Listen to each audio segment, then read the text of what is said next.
আসসালামু আলাইকুম, মিরপুর নারী উদ্যোক্তা ইসলাম ট্রেনিং সেন্টারে সবাইকে স্বাগত জানাচ্ছি। আমি নীলাঞ্জনা, আর আমার পাশে আছে আমাদের আয়শা, ছোট্ট আয়শা পয়সা। এই আয়শা পয়সায় অনেক বকাবকি করে কাজ শিখেছি। আয়শা কী বানিয়েছে আজকে দেখা তো, কী শিখছো? আশার কাজ কিন্তু আজকে বিক্রি হবে, সেই জন্য কিন্তু ওর মা বলছে এটা বিক্রি করে দিতে। তো আমি ওর কাজটা যেটা সুন্দর হয়েছে, 3টে বানিয়েছে গলা, তো যেটা সুন্দর হয়েছে এটা আমি রাখছি, যে এটা আমি বিক্রি করে দিতে পারবো। ঠিক আছে, দেখা তো আয়শা কী বানিয়েছো? এই যে সুন্দর একটা বানিয়েছে না, সুন্দর এটা বানিয়েছে আমার মেয়ে। দেখেন আপনাদের কাছে কেমন লাগে, সবাই লাইক দিবেন, দোয়া করবেন যেন আমার মেয়ে আর সামনে আরো আগাতে পারে, ভালোভাবে করতে পারে, সবাই দোয়া করবেন। আচ্ছা, তো আয়শার মার কেমন লাগছে, তার মেয়ে পারছে? হ্যাঁ, আমার কাছে অনেক ভালো লাগছে। আমিও দোয়া করি যেন আরো ভালো পারে সামনে, ইনশাল্লাহ। তাইলে আমাদের আয়শা বলো, তোমার কেমন লাগছে?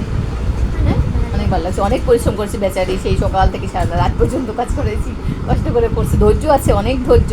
ও যে সারাদিন বসে, অনেক বাচ্চারা 2 মিনিটও বসতো না, আধা ঘন্টা বসলে অস্থির হয়ে যেত। অনেক মায়েরা বলে হাত ব্যথা করবে, থাক চল, কাম করা দরকার নাই, বসে কাম করে কী করবি। কিন্তু ওর মাও যেমন ধৈর্য ধরে বসতে বলছে, আর ও সেরকম ভালো মেয়ে, ও ধৈর্য ধরে বসে এবং তার সফল এখন হয়েছে। সে যদি ধৈর্য না শিখে তাহলে তো বড় হলে ধৈর্য থাকবে না, থাকবে না। হ্যাঁ, ঠিক আছে, তখন অন্যরকম চলাফেরা করবে। তাই চাই এখন থেকেই ধৈর্যটা ধরে রাখুক ইনশাল্লাহ। আর মাকেও ধন্যবাদ জানাচ্ছি, আয়শাকেও ধন্যবাদ জানাচ্ছি। একটা কিউট একটা মেয়ে, ভালো মেয়ে, ইনশাল্লাহ ভালো করে কাজ করবে। না, আয়শা 10 বছর পরে এই ভিডিও দেখবে, তখন আমরা বুড়ি হয়ে যাবো। আর আয়শা তখন একটা মেয়ে থাকবে না, তখন দেখবে আমাকে কী কাজ শিখেছিল। হ্যাঁ, ওই দরজা লান্টি আমার পিঠে কাজ শিখেছে, এই বকা দেবে করে কাজ শিখেছে। ঠিক আছে, ইনশাল্লাহ আয়শা ভালো থাকো। আই লাভ ইউ শোনাম। ঠিক আছে, আচ্ছা তাহলে আজকে ভিডিও এখানে রাখছি। সবার জন্য শুভকামনা। আর সবাইকেই বলছি, 8 বছর হয়ে গেলে আপনার মেয়ের বয়স, কাজ শেখাবেন।